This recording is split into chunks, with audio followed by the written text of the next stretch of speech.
Pansus Pencegahan Peredaran Gelap dan Pencegahan Narkotika dan juga prekursor narkotika dibahas bersama Kepala BNN, kemudian melibatkan Rektor UKI Toraja, Wakil Rektor IAKN Toraja, dari pimpinan Stikes Laki Padada dan dari pimpinan Sinar Kasih Toraja. Dihadiri juga oleh Kabak Hukum, Kesatuan Bangsa dan Politik, dan Dinas Sosial.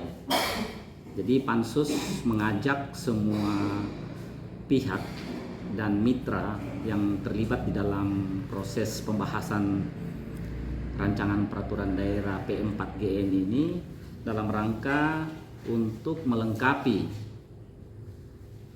hal-hal terkait ruang lingkup dari Ranperda ini. Yang pertama, kami membahas tentang antisipasi dini, kemudian pencegahan, kemudian penanggulangan dan rehabilitasi, pendanaan, kemudian pembentukan tim terpadu, rencana aksi daerah, partisipasi dan pemberdayaan masyarakat, kemitraan dan kerjasama, monitoring, evaluasi dan pelaporan, Lembang Kelurahan Bersinar atau Bersih Narkoba, pembinaan dan pengawasan, dan penghargaan atau reward.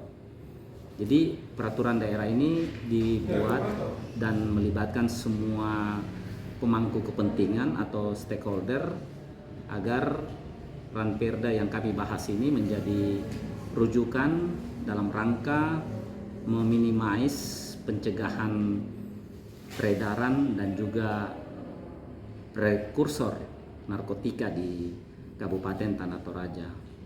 Semoga dengan keterlibatan perguruan tinggi dan juga sekolah-sekolah, seluruh komponen masyarakat termasuk organisasi kemasyarakatan pemuda FKUB terlibat langsung di dalam tim terpadu dalam rangka pencegahan peredaran penggunaan narkoba di Kabupaten Tanah Toraja.